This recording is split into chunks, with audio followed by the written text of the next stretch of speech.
प्यारे बच्चों, rotational motion topic में law of conservation of angular momentum हमने बताया था I1 omega 1 equal to I2 omega 2 if external torque on a system will be zero then angular momentum of that system remains constant. अगर I increases then omega decreases, I decreases then omega increases. I1 omega 1 equal to I2 omega 2. इस पे कुछ हमने theoretical question solve कराया था. अब आज law of conservation of angular momentum पर न्यूमेरिकल क्वेश्चन सॉल्व कराने चल रहे हैं.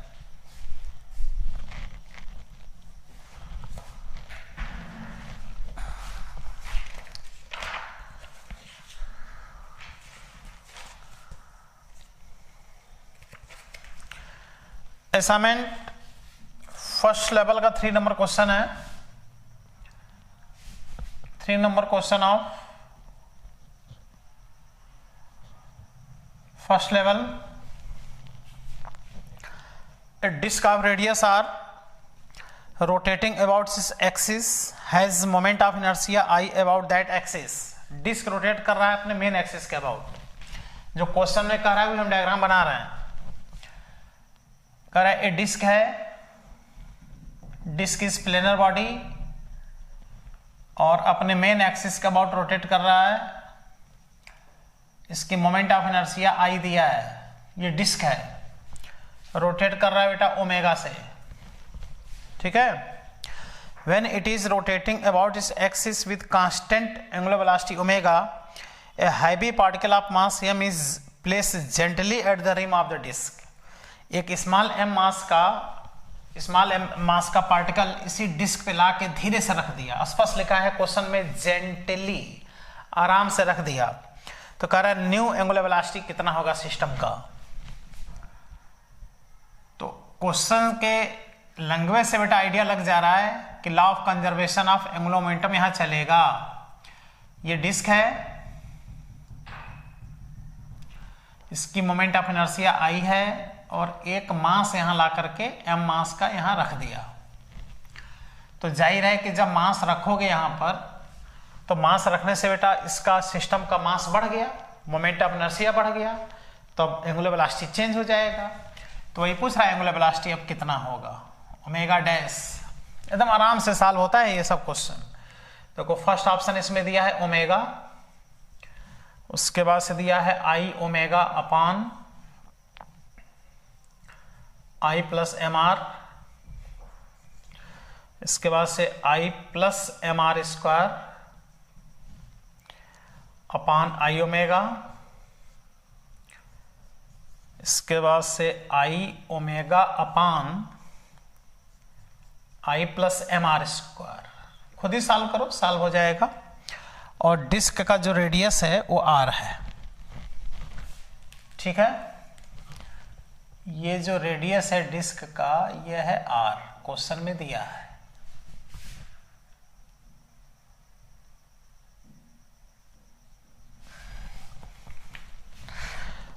तो ये सिस्टम रोटेट कर रहा है. रोटेटिंग सिस्टम पे धीरे से ला करके पार्टिकल तुमने रख दिया m मास का, तो उसको पता भी नहीं चला कि क्या इस पे रखा गया. लेकिन चूंकि मोमेंट ऑफ इनर्शिया बढ़ गया इसलिए एंगुलर वेलोसिटी घटेगा. क्वेश्चन का लैंग्वेज कहता है कि conservation of angular momentum apply कर दो. यानी यहां का angular momentum equal to initial angular momentum equal to final angular momentum. I1 omega 1 is equal to I2 omega 2. यहां पर मोमेंट ऑफ इनर्शिया केवल डिस्क का चलेगा और डिस्क की moment of inertia half m are square नहीं लिखना है, क्योंकि डिस्क की मोमेंट ऑफ इनर्शिया क्वेश्चन में आई दिया है. इसके स्थान पे आई लिख दो. एंगुलर वेलोसिटी बेटा ओमेगा है. बाद में डिस्क की मोमेंट ऑफ इनर्शिया आई बना रहेगा और इस पार्टिकल को लाके यहां अटैच किए हो तो इसकी पार्टिकल की मोमेंट ऑफ इनर्शिया हो जाएगा m are square into omega 2. तो यही तो फाइंड करना है. तो देखो आ गया omega 2 is equal to I omega upon I plus M are square. New angular velocity. ये आ गया आंसर. आंसर दिख रहा है देखो, I omega upon I plus M are square, I omega upon I plus M are square.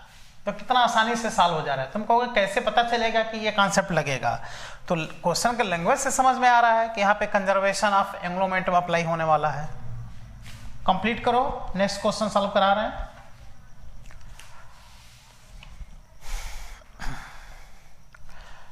First level से अपने मन से सेकंड नंबर क्वेश्चन सॉल्व कर लेना है। सब पिछले लेक्चर में हम सॉल्व करा चुके हैं। Second number question, 8 number question, ठीक है, 5 नंबर क्वेश्चन फर्स्ट लेवल से सेकंड नंबर सॉल्व कर लेना, 5 नंबर सॉल्व कर लेना, 8 नंबर सॉल्व कर लेना। ये सब क्वेश्चन हम पिछले टर्म पे थ्योरेटिकली सॉल्व करा चुके थे। और सॉल्व करते हैं 25 नंबर क्वेश्चन फर्स्ट लेवल से।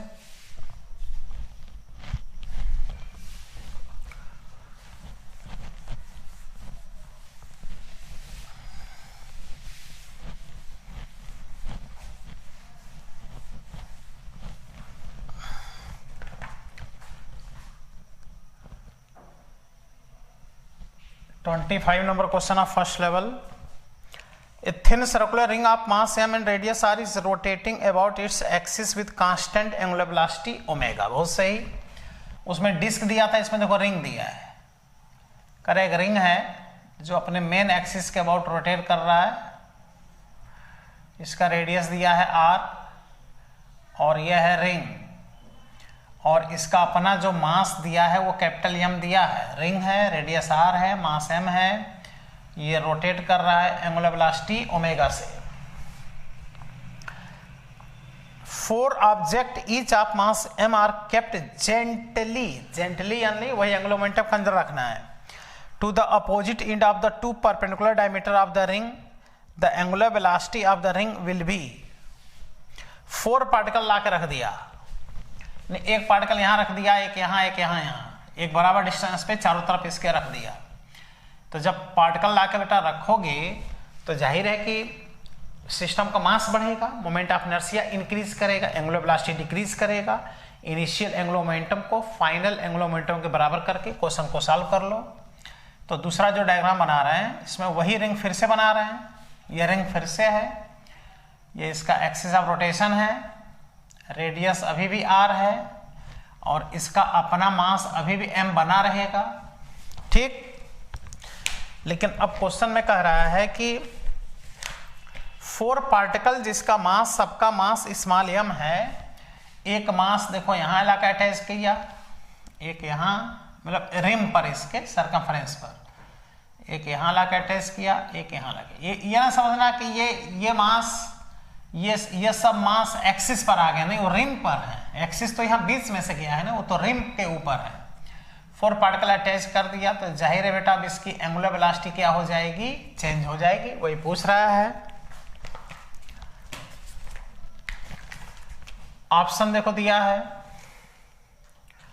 Capital M minus 4m upon capital M plus 4m into omega. Next option है capital M into omega upon 4 small m। इसके बाद दिया है capital M into omega upon capital M plus 4 small m। इसके बाद से दिया है capital M plus 4m into omega upon capital M। खुद से सॉल्व करो बेटा, सॉल्व हो जाएगा। खुद से सॉल्व करो। क्या करोगे सॉल्यूशन में, कहोगे कि यहां का एंगुलर मोमेंटम इक्वल टू यहां का एंगुलर मोमेंटम, मतलब I1 omega 1 equal to I2 omega 2। अब I1 मतलब इसकी मोमेंट ऑफ इनर्शिया, यहाँ केवल रिंग है, रिंग की मोमेंट ऑफ इनर्शिया होगा बेटा इसका मास इंटू आर स्क्वायर। तो I1 के स्थान पे लिख दो capital M into r square into omega. बाद में रिंग तो है ही है, तो रिंग की मोमेंट ऑफ इनर्शिया लिखो और इस पार्टिकल की मोमेंट ऑफ इनर्शिया इसमें अटैच कर लो। देखो, लेकिन ऐसे ऐसे कुल कितने पार्टिकल हैं, 4 पार्टिकल जो सर्कमफ्रेंस पर हैं, तो 4 से मल्टीप्लाई कर दो into omega dash R square common ले लो तो बाद के एंगुलर वेलोसिटी आ गया कैपिटल एम, देखो capital M into omega upon capital M plus 4 small M. ये सॉल्व हो गया। तो capital M into omega upon capital M plus 4m, capital M into omega upon capital M plus 4m, ये answer दिख रहा है। अब समझ में आ रहा होगा कंजर्वेशन ऑफ एंगुलर मोमेंटम कैसे अप्लाई किया जा रहा है। 27 नंबर क्वेश्चन खुद से सॉल्व कर लेना बेटा, फर्स्ट लेवल का question number 27। Question number 15 solve कर लेना, फर्स्ट लेवल का 15 नंबर क्वेश्चन। फर्स्ट लेवल का 32 सॉल्व कर लेना।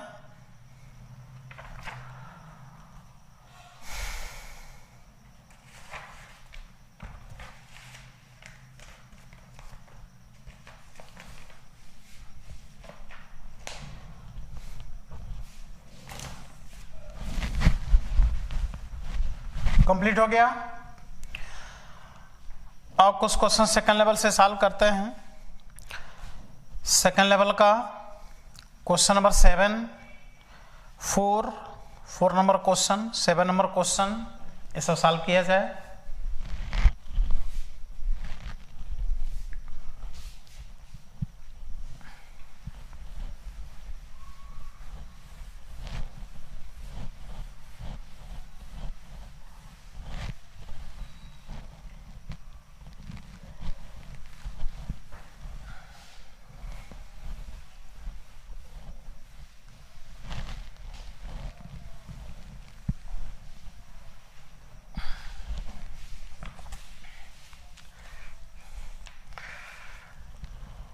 Four number question of second level.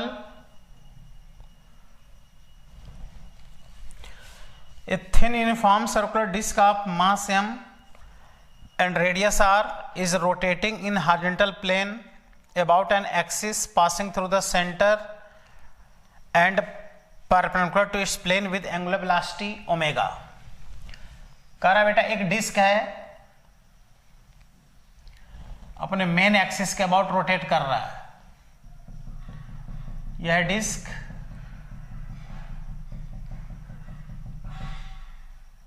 तो डिस्क अपना कुछ थिकनेस होगा, चलो हल्का सा इसका एक थिकनेस दिखा दे रहे हैं। ये हो गया डिस्क, ठीक है, जिसका रेडियस r दिया है, चलो r बना लो। मास m है, ये डिस्क है और अपने मेन एक्सिस के अबाउट ओमेगा से रोटेट कर रहा है। Another disk of same dimension but mass m/4 is placed gently on the first disk coaxially. The angular velocity of system now। मतलब कह रहा है एक और डिस्क इसी के ऊपर लाकर रख दिया बेटा और सेम डायमेंशन है, सेम रेडियस है, लेकिन मास m/4 है, तो जाहिर एंगुलर वेलोसिटी चेंज होगा।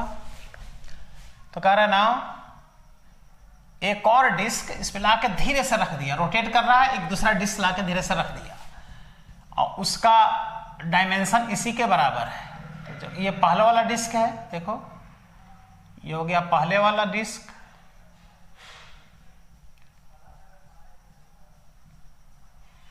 ये पहले वाला तो डिस्क ऐसे ही है,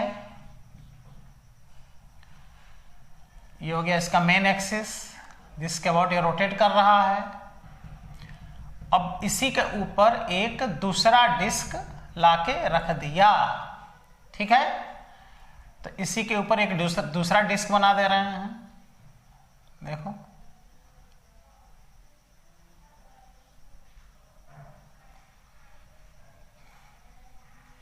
एक दूसरा डिस्क इस पे लाके रख दिया, ये सेकंड वाला हो गया। तो पहले वाला का मास तो m है, लेकिन ये जो दूसरा वाला लाके यहां रखा गया है इसका मास बेटा m/4 है। दूसरा जो उसके ऊपर लाकर रखे हो उसका मास m/4 है, लेकिन रेडियस दोनों का क्या है, सेम है, तो कह रहा है अब इसकी न्यू एंगुलर वेलोसिटी बताओ कितनी होगी। ठीक है, तो आंसर में दे रहे हैं 2 ओमेगा अपान 5, फिर 2 ओमेगा अपान √5, 4 ओमेगा अपान 5, 4 ओमेगा अपान √5। तो क्या करोगे, इनिशियल एंगुलर मोमेंटम बराबर कर दो final angular momentum. I1 omega 1 is equal to I2 omega 2। तो पहले केवल एक डिस्क है तो इसकी मोमेंट ऑफ इनर्शिया हो गया हाफ mr² इंटू ओमेगा। बाद में पहला वाला डिस्क तो है ही है, उसकी मोमेंट ऑफ इनर्शिया लिखो, और प्लस जो दूसरा वाला डिस्क है उसकी भी मोमेंट ऑफ इनर्शिया इसमें सम कर दो। तो दूसरा वाले का भी तो होगा हाफ, लेकिन उसका मास हो गया बेटा m/4 r² इंटू ओमेगा 2। पहले एक डिस्क की मोमेंट ऑफ इनर्शिया, बाद में दोनों की मोमेंट ऑफ इनर्शिया, ये वाला यहां भी हमने लिखा, और दूसरे का जब मोमेंट ऑफ इनर्शिया लिखा तो उसका मास दिया है m/4, अब पहले वाला का मास m है, दोनों का रेडियस r है। सॉल्व कर लो, देखो यहां से mr² कॉमन ले लो, कैंसिल हो गया, यहां से आ गया half omega is equal to half common 1 plus 1/4 omega 2 omega 5/4 omega 2। तो बाद के एंगुलर वेलोसिटी हो गया 4 ओमेगा अपान 5, डिक्रीज कर गया एंगुलर वेलोसिटी, क्योंकि सिस्टम का मोमेंट ऑफ इनर्शिया बढ़ा तो निश्चित है एंगुलर वेलोसिटी तो डिक्रीज होना ही है। 4 ओमेगा अपान 5 आंसर हो गया। बोलो, बहुत आसानी से सॉल्व होते हैं। सेकंड लेवल में तो खूब इसमें क्वेश्चन दिया गया है, आगे तो कई ऐसे क्वेश्चन हैं जो IITs में पूछे गए हैं, एंगुलर मोमेंटम कंजर्वेशन को खूब टच किया है। ठीक है, सेकंड लेवल का 48 नंबर क्वेश्चन जरूर सॉल्व कर लेना, थ्योरेटिकल क्वेश्चन है, AIEEE में पूछा गया है थ्योरेटिकल। ठीक, कंप्लीट हो गया, चलो कंप्लीट हो गया। तो next question,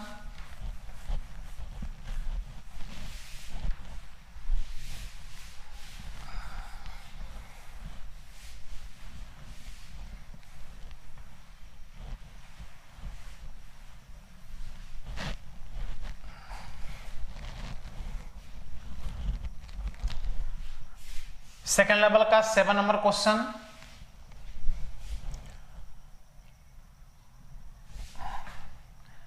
seven number question of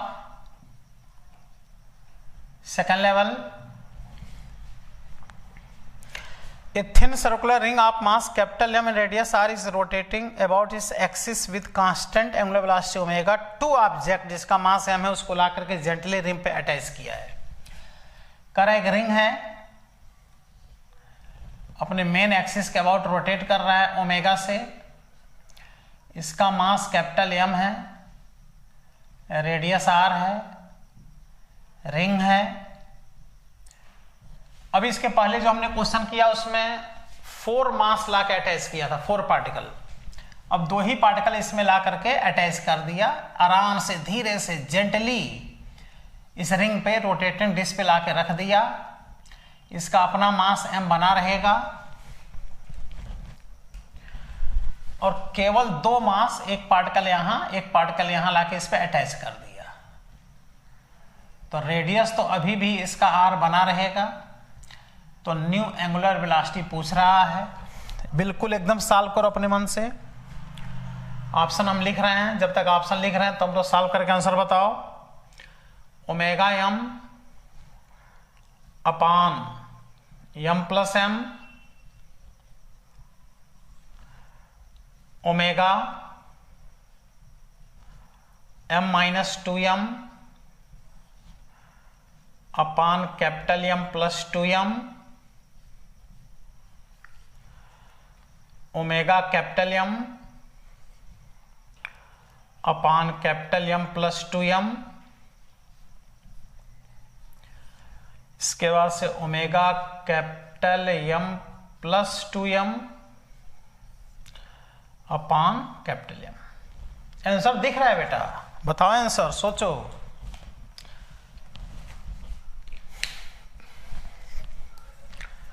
तो क्या करोगे, यहां का एंगुलर मोमेंटम बराबर कर दो यहां का एंगुलर मोमेंटम, इनिशियल बराबर फाइनल, तो हो गया I1 omega 1 equal to I2 omega 2। यहां पर मोमेंट ऑफ इनर्शिया केवल रिंग का चलेगा, रिंग की मोमेंट ऑफ इनर्शिया उसका मास इंटू रेडियस का square into angular velocity omega.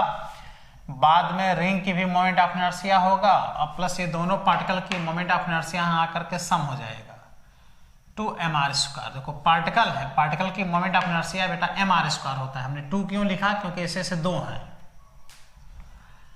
तो यहां से देखो तो r² कॉमन लेकर के कैंसिल हो जाएगा और ओमेगा डैश इक्वल टू आ गया capital M omega upon capital M plus 2m। तो capital M omega upon capital L plus 2m, capital M into omega upon capital M plus 2m। देखो C option सही है।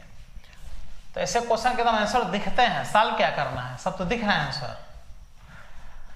तो इसी को कहते हैं law of conservation of angular momentum. बहुत आसानी से इसके क्वेश्चन सॉल्व होते हैं। हमने कई क्वेश्चन होमवर्क दिया है, उसको सॉल्व करना। जैसे सेकंड लेवल का फर्स्ट नंबर क्वेश्चन भी सॉल्व कर लेना, ठीक है। सेकंड लेवल से 28 सॉल्व कर लेना, ये सब सॉल्व हो जाएंगे। सेकंड लेवल से 39 सॉल्व कर लेना, सेकंड लेवल से 48 सॉल्व कर लेना, ठीक बेटा। ये सब बेस्ड हैं law of conservation of angular momentum पर। तो जितना क्वेश्चन हमने बताया है अगर उतना होमवर्क पूरा कर लेते हो तो कंजर्वेशन ऑफ एंगुलर मोमेंटम तो कोई दिक्कत नहीं करेगा कभी भी। तो आज हम कंजर्वेशन ऑफ एंगुलर मोमेंटम पर ढेर सारा क्वेश्चन करा दिए, कई क्वेश्चन होमवर्क दे दिए। अब अगले लेक्चर में तुम देखना बताएंगे rotational kinematic equation, rotational kinematic equations चलेगा, जो बहुत ही इंपॉर्टेंट होता है। ये काइनेमेटिक इक्वेशन एकदम वैसा ही होता है जैसे मैकेनिक्स के सेकेंड टॉपिक में लीनियर मोशन के लिए हम लोग काइनेमेटिक इक्वेशन पढ़े थे। तो अगले वीडियो लेक्चर में मुलाकात होगी रोटेशनल काइनेमेटिक इक्वेशन के साथ। थैंक यू बेटा।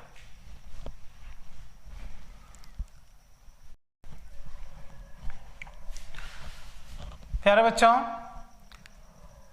रोटेशनल मोशन में अब नेक्स्ट कॉन्सेप्ट हम लोग को पढ़ना है रोटेशनल काइनेमेटिक इक्वेशंस।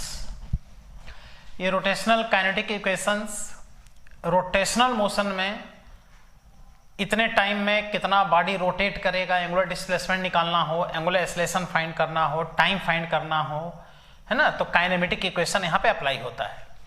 जिस तरह से काइनेमेटिक इक्वेशन हम लोग पढ़ते थे मोशन वन डायमेंशन मैकेनिक्स के सेकेंड टॉपिक में, एकदम वही फॉर्मूला यहाँ भी है। जैसे वहाँ u होता था इनिशियल वेलोसिटी, तो यहाँ होगा omega naught initial angular velocity. v होता था फाइनल वेलोसिटी, तो यहाँ होगा omega final angular velocity. a होता था एक्सेलरेशन, तो यहाँ होगा अल्फा एंगुलर एक्सेलरेशन। s होता था डिस्प्लेसमेंट, तो यहाँ होगा थीटा एंगुलर डिस्प्लेसमेंट। टोटल वही फॉर्मूला यहाँ पर भी होता है काइनेमेटिक इक्वेशन में, ठीक है। फिर एक बहुत इंपॉर्टेंट कॉन्सेप्ट याद करो, जब मोशन वन डायमेंशन पढ़ते थे तो बताया गया था कि kinematic equation is valid for constant acceleration and retardation. उसी तरह से यहाँ पर भी होता है, एंगुलर काइनेमेटिक इक्वेशन भी कांस्टेंट एक्सेलरेशन और रिटार्डेशन के लिए वैलिड होता है, ठीक है। तो लेट ओमेगा इज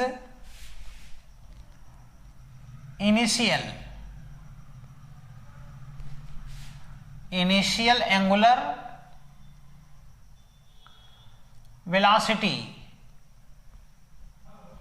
देख रहे हो, initial angular velocity of body, body की इनिशियल एंगुलर वेलोसिटी, जिसका यूनिट होगा radian per second, radian per second. तो ओमेगा नहीं बेटा, ओमेगा नॉट, ये ओमेगा नॉट होगा, फिर होगा ओमेगा, ओमेगा इज फाइनल। अच्छा, अगर बॉडी रेस्ट से रोटेट करना प्रारंभ कर, रेस्ट से, तब ये वैल्यू क्या हो जाएगा, 0 हो जाएगा। और रोटेट, बॉडी रोटेट कर रहा है, लास्ट में जाके 0 रेस्ट में आ जाए, तब लास्ट वाला 0 हो जाएगा। तो ओमेगा इज फाइनल,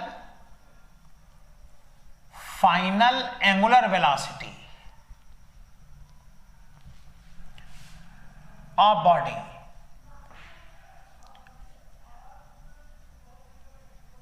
यूनिट होगा radian per second. Theta is angular displacement, angular displacement जिसका यूनिट होगा बेटा रेडियन। जैसे वहां चलता था एस लीनियर डिस्प्लेसमेंट, वैसे यहां पर होता है angular displacement. T is time, time चलेगा सेकंड में। और डियर जैसे वहां ए होता था वैसे यहां अल्फा है, अल्फा इज एंगुलर एक्सेलरेशन और रिटार्डेशन, या तो ये एक्सेलरेशन है या तो रिटार्डेशन है, डिपेंड करेगा कि उसकी एंगुलर वेलोसिटी इंक्रीज हो रही है कि डिक्रीज। और इसका यूनिट होगा रेडियन पर सेकेंड स्क्वायर। और काइनेमेटिक इक्वेशन वैलिड किसके लिए है, कांस्टेंट अल्फा के लिए। अगर अल्फा वेरी कर जाएगा, वेरिएबल होगा, टाइम का अगर फंक्शन हो गया अल्फा, तब काइनेमेटिक इक्वेशन लगा ही नहीं सकते। याद करो ना, जब लीनियर मोशन हम लोग पढ़े थे तो वहां ये बात बताए थे कि kinematic equation is valid for constant acceleration retardation, वो यहां भी है। तो क्या है काइनेमेटिक इक्वेशन, फर्स्ट इक्वेशन है omega is equal to omega not plus alpha t, retardation होगा तो यहाँ माइनस हो जाएगा, बोलो यहाँ रिटार्डेशन होगा तो माइनस हो जाएगा। फिर होता है जैसे S is equal to U T plus half A T square, वैसे theta is equal to omega not T plus या minus half alpha T square, acceleration होगा तो प्लस, रिटार्डेशन होगा तो माइनस। फिर होता है बेटा v square is equal to u square plus 2as, तो omega square is equal to omega not square plus 2 alpha theta, retardation होगा तो माइनस। तो ये कहलाता है काइनेमेटिक इक्वेशन। कौन से, रोटेशनल मोशन का kinematic equation.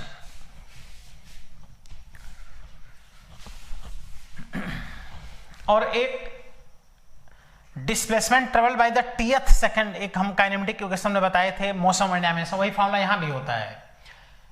Theta teeth is equal to u के स्थान पर ओमेगा प्लस हाफ ए यानी हाफ अल्फा 2t माइनस 1। याद आ रहा होगा जब काइनेमेटिक इक्वेशन तो पढ़े थे सेकंड टॉपिक, उसमें displacement travelled by the body in teeth second बताए थे, वही फॉर्मूला देखो यहां भी होता है, omega plus minus half alpha 2t minus 1। ठीक है, तो ये फॉर्मूला कैसे डेवलप होते हैं इसको बताते हैं, जिससे कि kinematic equation, rotational kinematic equation और ज्यादा क्लियर होगा।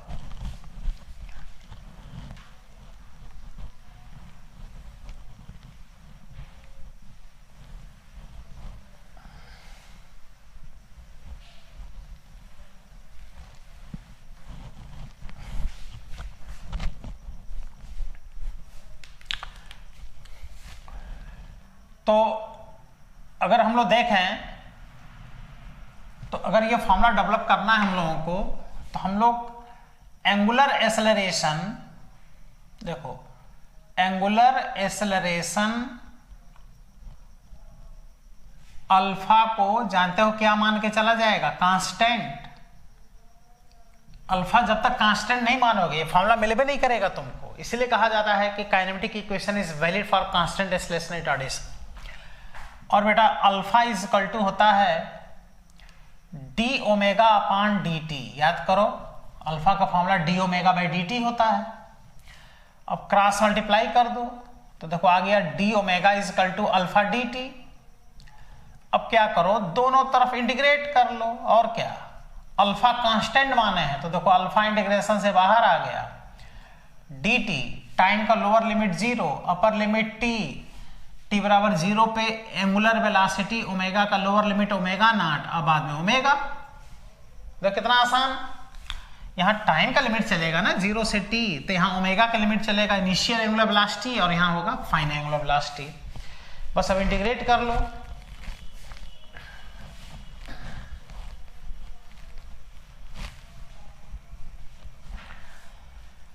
तो इसका इंटीग्रेशन ओमेगा हो गया भाई, डी थीटा का इंटीग्रेशन थीटा, डी एक्स का इंटीग्रेशन एक्स, डी टी का इंटीग्रेशन टी, तो डी ओमेगा का इंटीग्रेशन ओमेगा, तो इसका इंटीग्रेशन हो गया ओमेगा, और लिमिट अप्लाई करेंगे इनिशियल एंगुलर वेलोसिटी से फाइनल एंगुलर वेलोसिटी अल्फा, और डी टी का जैसे यहां देखो इंटीग्रेशन ओमेगा हुआ वैसे इसका इंटीग्रेशन टी होगा 0 से t, यहां अप्लाई कर देंगे upper limit minus lower limit equal to alpha upper limit minus lower limit, और यहां से देखा जाए तो ओमेगा नॉट उधर ले आओ तो omega is equal to omega not plus alpha t. तो तुम देख रहे हो कैसे फर्स्ट इक्वेशन डेवलप हो गया, काइनेमेटिक का first equation omega is equal to omega not plus alpha t. और इसकी क्या विशेषता है, ये तब फॉर्मूला डेवलप हुआ जब हम अल्फा कांस्टेंट लेके चल रहे हैं, कांस्टेंट जब लेके चल रहे हैं तभी तो इंटीग्रेशन से बाहर आया है। तो ये हो गया बेटा फर्स्ट इक्वेशन जो हम लोग पढ़े हैं, जो इंटीग्रेशन से फॉर्मूला डेवलप होता है अल्फा कांस्टेंट मान के इसमें चलना पड़ा है। अब अगर सेकेंड फॉर्मूले को डेवलप करना है तो सेकेंड फॉर्मूला फर्स्ट फॉर्मूला से बनेगा, अगेन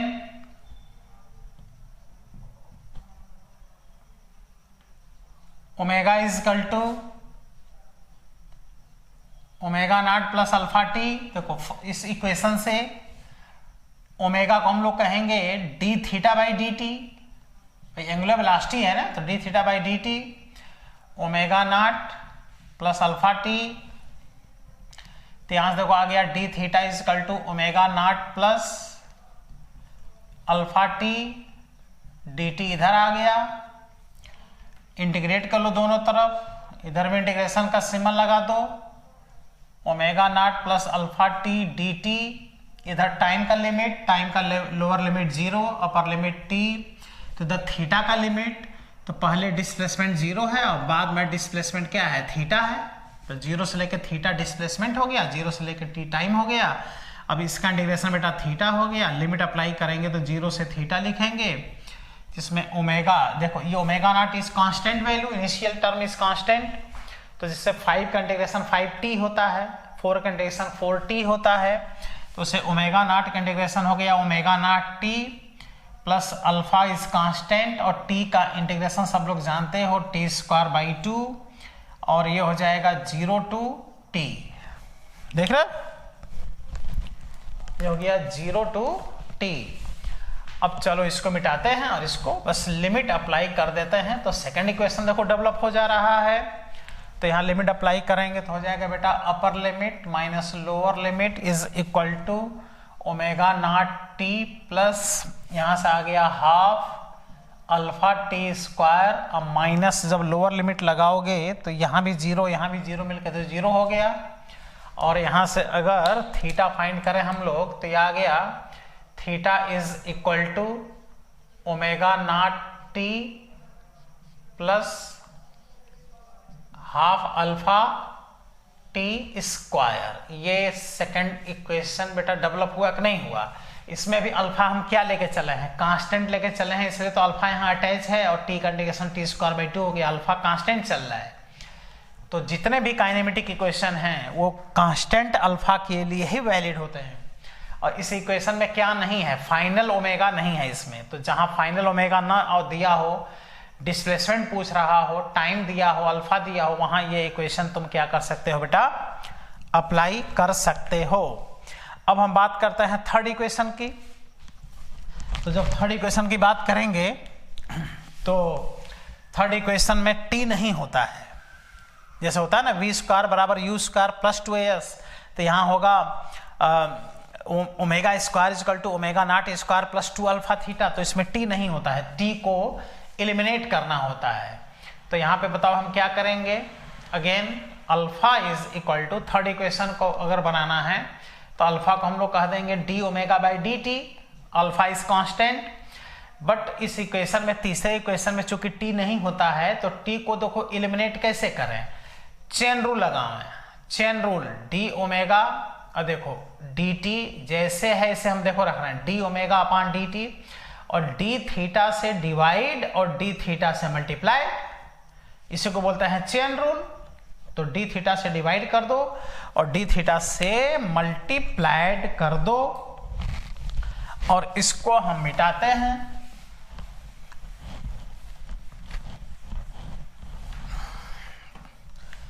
अब बेटा यहां से देखो तो alpha is equal to d theta by d t को याद करो ओमेगा कहते हैं कि नहीं कहते हैं, तो एंगुलर वेलोसिटी है। तो d theta by d t को, इसको ओमेगा लिख दो, और यहां से आ गया d omega upon d theta. तो यहां से omega d omega is equal to alpha d theta, हमने क्रॉस मल्टीप्लाई कर दिया। अब दोनों तरफ इंटीग्रेशन का सिंबल लगा दिया। अल्फा इंटीग्रेशन से बाहर आ गया, यहाँ डी थीटा हो गया, यहाँ लिमिट चलेगा थीटा का और यहाँ लिमिट चलेगा ओमेगा का। तो ओमेगा का लोअर लिमिट होगा ओमेगा नॉट, अपर लिमिट होगा ओमेगा, थीटा का लोअर लिमिट होगा 0 और अपर लिमिट क्या होगा थीटा। तो यहाँ से ओमेगा का इंटीग्रेशन हो गया ओमेगा स्क्वायर बाई 2।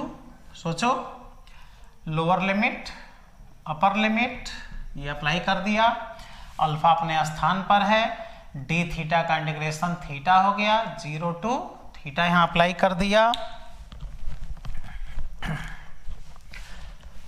अब इसको मिटाते हैं और थर्ड इक्वेशन देखो यहां से अब डेवलप हो रहा है।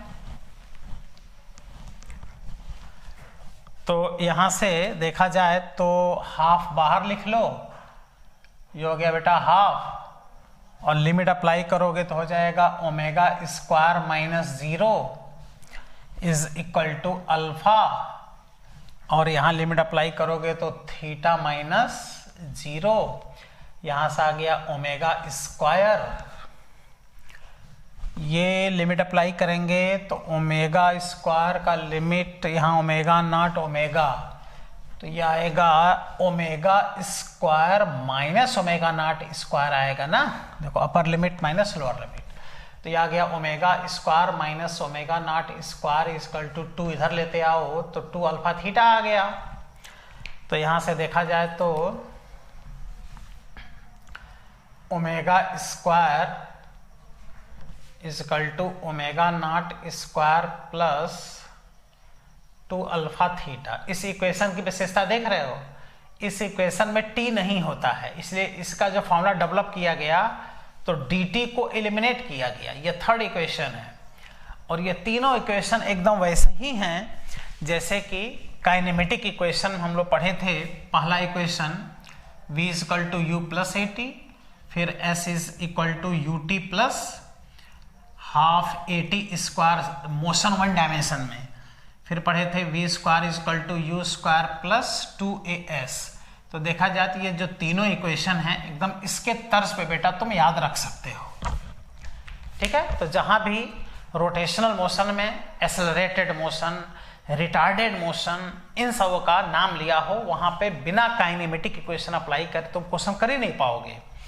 लेकिन काइनेमेटिक इक्वेशन अप्लाई करने में भी ध्यान देना होता है कि एंगुलर एक्सेलरेशन या रिटार्डेशन कांस्टेंट जब रहेगा तभी अप्लाई कर पाओगे।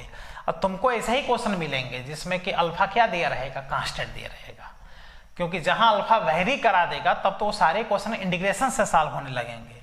तो ऐसा क्वेश्चन जल्दी जनरली पूछता नहीं है। तो kinematic equation is valid for constant acceleration and retardation. तो यहाँ पर भी अल्फा जब कांस्टेंट होगा तो इसको आराम से अप्लाई कर सकते हैं। तो फर्स्ट इक्वेशन हो गया omega equal to omega not plus alpha t, second equation theta equal to omega not T plus half alpha theta square, उसके बाद से हाफ अल्फा टी स्क्वायर, उसके बाद से आ गया omega square equal to omega not square plus 2 alpha theta. तो ये हो गया काइनेमेटिक इक्वेशन। कैसे ये फॉर्मूला डेवलप हुआ इसको बताने से आइडिया लगा कि अल्फा जब हम कांस्टेंट लेके चल रहे हैं तभी जाके सारे फॉर्मूले क्या हो रहे हैं, हम लोग को मिल रहे हैं। तो अब इस पे हम लोग क्या करेंगे, आगे काइनेमेटिक इक्वेशन पे क्वेश्चन करेंगे। क्वेश्चन करने के बाद से रोटेशनल काइनेटिक एनर्जी हम लोग पढ़ लेंगे, फिर रोलिंग का कॉन्सेप्ट इसमें है वो आ जाएगा। तो नेक्स्ट टर्न पर इस पे बेटा हम न्यूमेरिकल क्वेश्चन सॉल्व करेंगे। ठीक है बेटा, थैंक यू।